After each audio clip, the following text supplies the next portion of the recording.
Sir अब तो in Iran के लीडर खुल के पहले तो ये हो रहा था कि रशिया और चाइना इनकी बैकवर्ड से मदद कर रहे हैं, लेकिन अब ये दोनों फ्रंट पे हैं। अब साफ बयान दिया है। इन्होंने जब यूक्रेन में युद्ध हुआ तो यूक्रेन को क्रूज मिसाइल दिए, यूक्रेन को हाइमार दिए, टैंक दिए, F-16 दिए, सब कुछ दिया, साथ में टारगेटिंग डेटा दिया। टिट फॉर टैट जो आपने हमको किया। आप कहते थे नहीं भी बर्दाश्त करो, बर्दाश्त का मादा रखो। अब तुम भी बर्दाश्त का मादा रखो ना चौधरी। हैं? आपने मेरे खिलाफ मॉस्को हिट करने के लिए टारगेटिंग डेटा दिया, जिसमें ट्रम्प कह रहे हैं कि हम ईरान को तेल पूरा इसका सुखा देंगे, ऐसे द्वीप में अटैक करेंगे। डोनाल्ड ट्रंप कर पहले देते हैं, सोचते बाद में। ईरान का फलसफा बड़ा सीधा है। तुम मेरे लगा के देखो, मेरे आका, मैं मिडिल ईस्ट में जो भी ऑयल इंस्टॉलेशन, गैस इंस्टॉलेशन है उसमें आग लगा दूंगा। सर अब तो इन ईरान के लीडर खुल के पहले तो ये हो रहा था कि रशिया और चाइना इनकी बैकवर्ड से मदद कर रहे हैं, लेकिन अब ये दोनों फ्रंट पे हैं। अब साफ बयान दिया है आरागची साहब ने कि भैया हमारे साथ में, ये हमारे रणनीतिक साझेदार है, हमें इनसे पूरी मिलिट्री हेल्प यहाँ पर मिल रही है। तो सर अब अगर रशिया और चाइना इसके पीछे हैं और पूरी तरह से पीछे हैं, तो सर ये तो वॉर इसकी तो मुझे लगता नहीं कि हाल फिलहाल ये ख़त्म ही नहीं हो पाएगा, क्योंकि उधर पे रशिया के, कल मैं सर पुतिन का एक पुराना कुछ दिन पहले का एक ऑडियो सुन रहा था। तो उस ऑडियो में वो कह रहे हैं कि कैसे यूएस ने पूरे यूरोपियन कंट्री को ऐसा भड़काया, ब्रिटेन ने ऐसा भड़काया कि मुझे रूस को और पूरे यूरोपियन कंट्री का एक दुश्मन बना दिया, हमको और यूरोप को दुश्मन बना दिया। और हम 3 साल से वॉर और यहाँ पर देख रहे हैं कि किस तरह से त्राहिमाम त्राहिमाम पूरा नेटो हमारे खिलाफ हो गया। और आज इनके साथ में ये चीज़ें जब उल्टी पड़ रही हैं, तब इन लोगों को समझ में आ रहा है कि ये वॉर किस जोन में, तो पुतिन ऐसा कह रहे थे। तो मैं सर शॉक्ड हूं कि अब जबकि वो साफ कह दिया उन्होंने कि भैया रशिया और चाइना हमारे साथ में है, हमारी मिलिट्री मदद कर रहे हैं। अब सर क्या ट्रम्प मिलिट्री मदद क्यों ना करें? आप मुझे बताएं कि जब अमेरिका किसी देश पे हमला करे तो दुनिया का कानून यह होना चाहिए कि सब उसको छोड़ दो, उसको गाली दो, गाली गलौज करो और मर जाने दो, ताकि एक एक करके अमेरिका आपको भी मारे आगे। ये क्या पागलपना है? जब अमेरिका ने रूस और अमेरिका की लड़ाई, ये डोनाल्ड ट्रंप के पहले जो बाइडेन साहब थे उन्होंने शुरू कराई थी, CIA ने शुरू कराई थी।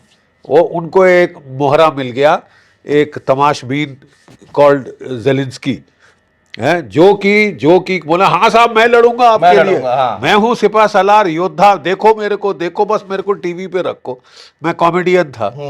तो लड़ गया 4 साल, 2 बिलियन यूक्रेनियन मरवा डाले, 8 लाख के करीब, 8 मिलियन के करीब यूक्रेनियन घर से बेघर यूरोप में घूम रहे, एक बिल्डिंग इमारत खड़ी नहीं। तूने हासिल क्या किया यार? अमेरिका की वाहवाही के लिए, यूरोप की वाहवाही के लिए अपना देश तबाह करवा दिया।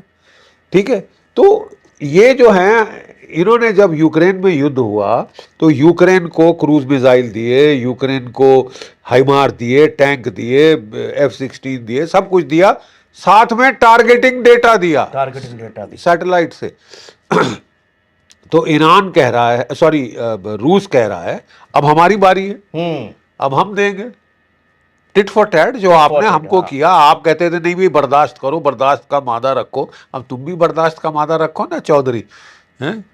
आपने मेरे खिलाफ मॉस्को हिट करने के लिए टारगेटिंग डेटा दिया। मॉस्को हिट हुआ है, एक बार नहीं 50 बार। यूक्रेन के मिसाइलों से टारगेटिंग डेटा किसने दिया? अमेरिका ने।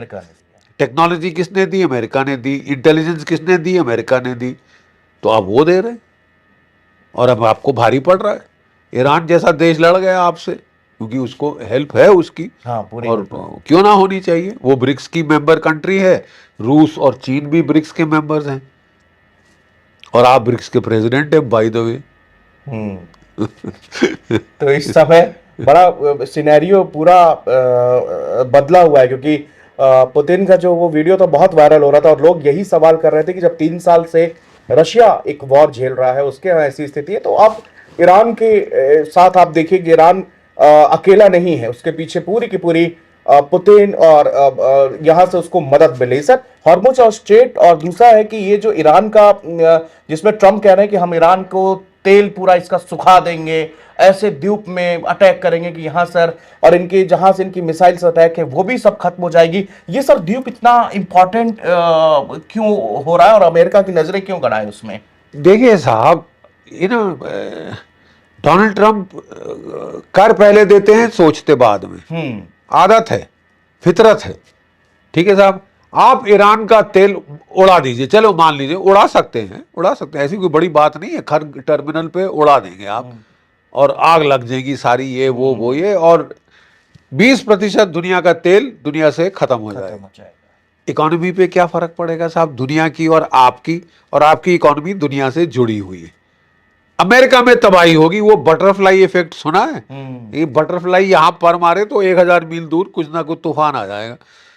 तो आप वो अमेरिका ईरान का तेल खत्म करके बड़ी अक्लमंदी का काम करेंगे ना, हूड़मती में कर देंगे, मार दिया टार्जन, क्रीक, मुंडोलो, है वो लेने के देने पड़ जाएंगे साहब।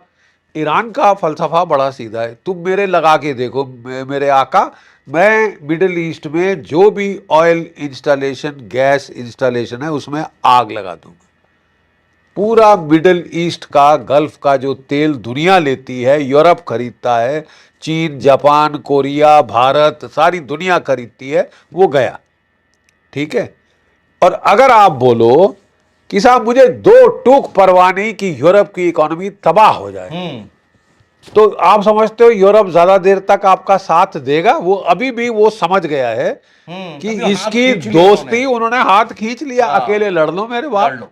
हमसे पूछा था लड़ाई चालू करने के, मना कर दिया, जापान ने मना, कोरिया ने मना, जर्मनी ने मना, इटली ने मना, फ्रांस ने मना, सब ने मना कर दिया। तो अपना मुंह लटका के बैठे हैं, टीवी पे बोल रहे हैं कि नेटो के इनके लिए बुरा होगा। दूसरे सेंटेंस में बोलते हैं हमें किसी की जरूरत नहीं, we are the strongest, greatest, biggest, largest, ये वो। तो यह तो फिर लड़ लो, फिर मदद क्यों मांग रहे हो? मदद क्यों मांग रहे हो? अभी तो आपने रूस और चीन पे हमला नहीं किया, अभी तो मिडिल टायर पावर से लड़ रहे थे, उसमें तुम्हारी खाट खड़ी हो गई। ये सब मदद मांगने का टाइम आ गया है। ठीक है, तो सोच समझ के करना चाहिए। ईरान का फलसफा बड़ा साफ है, तुम मेरा करो, मैं तुम्हारे सारे तेल लगा दूंगा, आप करो। उसने पहले कह दिया था, मेरी स्ट्रैटेजी है कि मैं जानता हूं मैं जीत नहीं सकता, लेकिन हम डूबेंगे सनम, तुमको ले डूबेंगे। वो उसने कह दिया है कि साहब देखिए ऐसा है कि मैं गल्फ ऑफ हॉर्मुज ब्लॉक कर दूंगा, गल्फ ऑफ हॉर्मुज ब्लॉक कर दूंगा। अब डोनाल्ड ट्रंप कह रहे हैं कि साहब मैं खोलूंगा, पहले बोला मैं चढ़ के मैं खोल दूंगा, हम मेरी नेवी डिस्ट्रॉय वो कर देगी, मैं तेरी नेवी डिस्ट्रॉय कर दी है। अरे navy was never the problem साहब, प्रॉब्लम थी मिसाइल और ड्रोन। वो जस के तस है, वो जस के तस हैं, और वो मारे जा रहे हैं हर रोज। तुम्हारी एम्बेसी इराक में उड़ा दी, सऊदी अरेबिया में उड़ा दी, तुम्हारे बेसिस उड़ा दिए, तुम्हारे जहाज वो ठोके जा रहा है जमीन पे, जो तुम छुपा रहे हो, दुनिया से छुपा रहे हो। पर्दा कब तक छुपाओगे? कभी ना कभी तो वो सच निकल के आ ही जाएगा। नहीं तो अमेरिका या कहते हैं रशिया या चीन उसके सैटेलाइट फोटोग्राफ्स दिखा देगा। तो साहब ये हूड़मती की जो लड़ाई है, जब आपको परामर्श दिया जा रहा है कि मत करो मत करो, आपके अपने चेयरमैन चीफ ऑफ स्टाफ बोल रहे हैं साहब मत करो, लेने को देने पड़ जाएंगे, सौदा महंगा पड़ जाएगा, बहुत महंगा पड़ेगा। वो सौदा महंगा नहीं सुनी। आप क्या हो, मिलिट्री प्रोफेशनल हो? आपको भी लड़ाई लड़े हो? आपने तो रियल एस्टेट बेची है ना, घर बेचे, जमीन मेरे, ट्रम्प टावर बनवाए हैं। जब आपका लड़ने का टाइम आया था वियतनाम में, तो आप बीमार हो गए। ड्राफ्ट डॉज जिसको बोलते हैं, वो की थी इन्होंने साहब, इसको ड्राफ्ट डॉजर। अमेरिका में बहुत तौहीन से देखा जाता है ऐसे बंदे को। जब टाइम आया देश के लिए लड़ने का तो गायब हो जाओ। अब 85 साल के हो गए तो मैं सबको लड़ा के मराऊंगा। अमेरिका को बोल रहे हैं मरने के लिए तैयार हो जाओ। तो थोड़ी देर के बाद लोग बोलेंगे भाई किस लिए? हाँ देश का बचाव है तो करना, लेकिन ईरान क्या किया था अमेरिका? हमारे लिए थ्रेट ही नहीं था वो किसी तरह। वो तो कह रहे हैं कि आप इजराइल की लड़ाई लड़ रहे हो हमको मरवा के।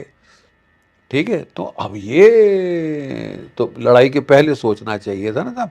अब भी अकलमंदी इनके लिए इसमें है कि ये लड़ाई खत्म करें। ठीक है, अब पॉलिटिकल कीमत तो इनको देनी पड़ेगी। मिड टर्म इलेक्शन का साल है, पहले सोच लेना चाहिए था। पहले मतलब लड़ाई में ऑब्जेक्टिव होना बहुत जरूरी है। सब्जेक्टिव होके जो भी प्लान करता है वो पूरी तरह खड्डे में गिरता है।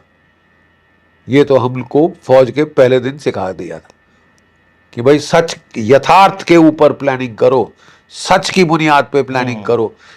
तुम प्रोपेगेंडा में बड़े तगड़े हो, झूठ झूठ बोल के झूठ की प्लानिंग को अपना प्रोपेगेंडा खुद मानने लगो तो तकलीफ होगी। ये हालत हो गई है इनकी। सर इन सब पूरे सिनेरियो में ब्रिटेन कहाँ एग्जिस्ट करता है? ये हमेशा एक साइलेंट, ये एक कंट्री है जो साइलेंट रहती है। हमने देखा जब ये मादुरो का अपहरण हुआ तब ब्रिटेन के पीएम का बयान आया था कि हम इनको राष्ट्रपति मानते नहीं थे, हम तो किसी और को राष्ट्रपति मानते थे। इनका अपहरण हुआ तो किसी राष्ट्रपति का नहीं हुआ, हमने इनको मान्यता ही नहीं दी। लेकिन अभी उनका कल अपहरण है कि दुनिया में दादागिरी नहीं चलेगी, दुनिया में ये नहीं चलेगा, बयान दे के चले जाते हैं। कहीं सीन में, पिक्चर में सर ये कभी नजर नहीं आते हैं, लेकिन इनका रोल क्या होता है इसका? इनका रोल क्या है साहब? It is with due apologies. Has been power है, हैज बीन, जिसके दिन जा चुके हैं। कभी साम्राज्य था, ब्रितानवी साम्राज्य पूरी दुनिया पे राज कर रहे थे। Pound sterling was the global currency, but that got over with world war 2। तब से बेचारे अमेरिका के पीछे लग्गू बन गए हैं। अभी तक ये काफी सपोर्ट करते थे, काफी एक दूसरे की सहायता करते थे। व्हाइट कंट्री, श्वेत कंट्री, यूरोप की, और खासकर एंग्लो सैक्सन, ये मतलब ये जो ब्रिटेन वाले और अमेरिका, ये बहुत बहुत क्लोज थे। बड़ी बड़ी स्पेशल इनकी रिलेशनशिप थी। डोनाल्ड ट्रंप जब से आए हैं, उन्होंने सबसे चुने मेरे दोस्त कौन हैं, उनके तो मैं लात मार मार के सीधे कर दूंगा कि दोस्त क्यों हो मेरे। पूरा यूरोप का उन्होंने तबाही कर दी। सबसे सस्ता तेल उनको कहां से मिल रहा था? रूस से। क्यों सस्ता? क्योंकि वो नजदीक है। नजदीक है, हाँ। ये कहने लगे नहीं साहब, मेरे से रूस का तेल बंद करो, 5 गुना ज्यादा मेरे को कीमत दो और हाँ, मेरा तेल दो। जो कि अटलांटिक के पार चल के आएगा, पूरा ट्रांसपोर्टेशन कॉस्ट तुम बेयर करोगे। ठीक है। रूस ने की लड़ाई के चलते इन्होंने यूरोप की इकोनॉमी तबाह कर दी, चरमरा गई पूरी तरह से, चरमरा कर गई है। और जो बाकी बचा कुचा रह गया था वो स्ट्रेट ऑफ हॉर्मुज बंद करके तबाही मचा दी है यूरोप में। अब वो लोग तो साहब त्राही माम कर रहे हैं, मेरे आका हमने बड़ी गलती करी तेरे से दोस्ती करके। तेरी वो बोले तेरी दुश्मनी तो दुश्मनी, तेरी दोस्ती उससे बदतर और भारी है। तो दोस्ती ज्यादा भारी है इसकी, तेरी दुश्मनी से तेरी दोस्ती ज्यादा भारी पड़ गई है साहब। यूरोप को, जापान को, साउथ कोरिया के प्राइम मिनिस्टर ने बोला साहब ये तो बहुत अनडिपेंडेबल है अमेरिका। जो थर्ड बैटरीज थी वहां पे उसको बचाने के लिए लगाई थी, उसके बचाने के लिए लगाई थी, वो उठा के इजराइल के लिए भेज दिए। अब उसका एक ही चाहता है इजराइल, और कि बाकी जाए भाड़ में। तो जापान के वहाँ से जो शिप है मरीन, जो कि amphibious assault ship Tripoli, 2500 marine के साथ भेज दिया कि मैं खर्ग आइलैंड पे कब्जा कर लूँगा। करके दिखा दो साहब, हम भी फिर मानेंगे। हमने भी झक मारी है। हाँ सर, खर्ग आइलैंड, में इसका नाम भूल रहा था, खर्ग आइलैंड। खर्ग आइलैंड का ऐसा है साहब, 90% तेल में बता रहा था ना ईरान का कहाँ से दुनिया को जाता है? खर्ग आइलैंड से। क्योंकि जो ईरान का कोस्ट लाइन है वहाँ पानी गहरा नहीं है, तो बड़े जहाज उनके बंदरगाहों में नहीं आ सकते। तो उन्होंने ये जो आइलैंड है, कोई 25 स्क्वायर किलोमीटर का कोरल का हार्ड आइलैंड है, कुछ नहीं उगता, कुछ नहीं होता।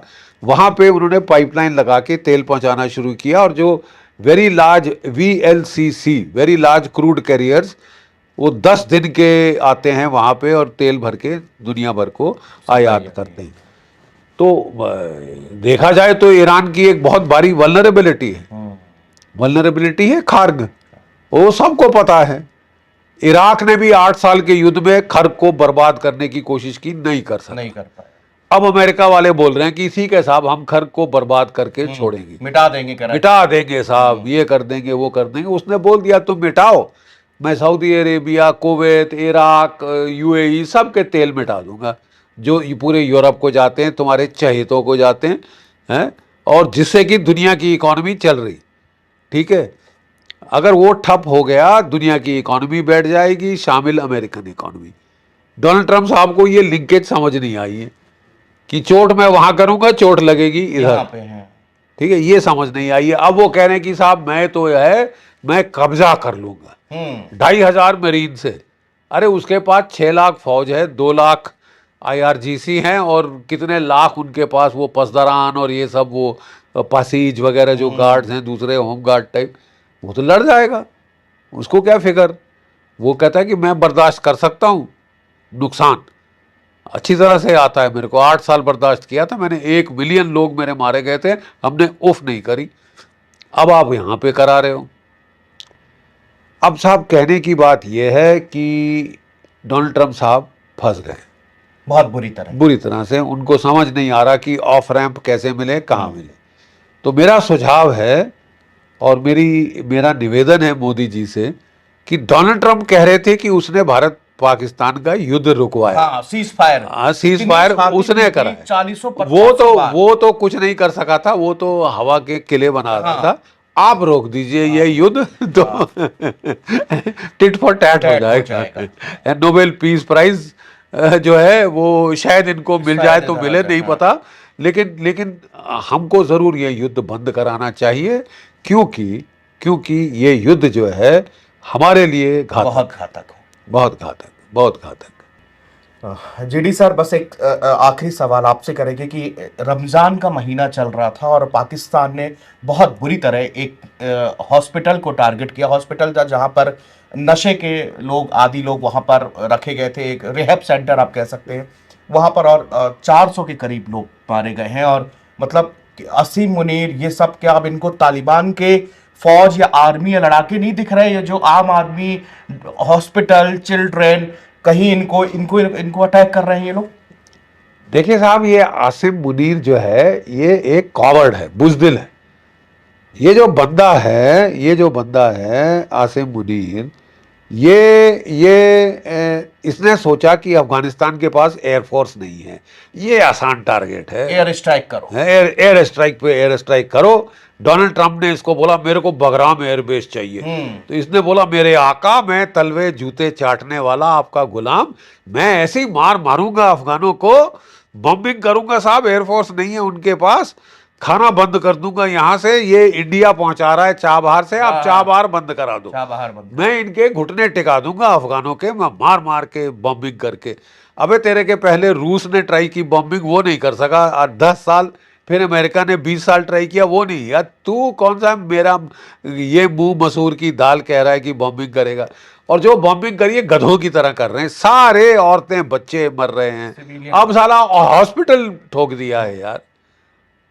ये तो साहब जेनीवा कन्वेंशन के मुताबिक वॉर क्राइम बन जाता है, हॉस्पिटल को ठोकना वॉर क्राइम है ये, ठीक है। तो आजकल तो खैर सारा न्याय युद्ध सब खत्म हो गया है, जंगल राज आ गया है, तो ये समझते हैं बहती गंगा में हाथ मैं भी धो लूं साहब, मैं भी अफगान की ऐसी तैसी कर दूं। अफगान के पास फाइटर बॉम्बर नहीं, लेकिन उनके पास सुसाइड बॉम्बर की कोई कमी नहीं है।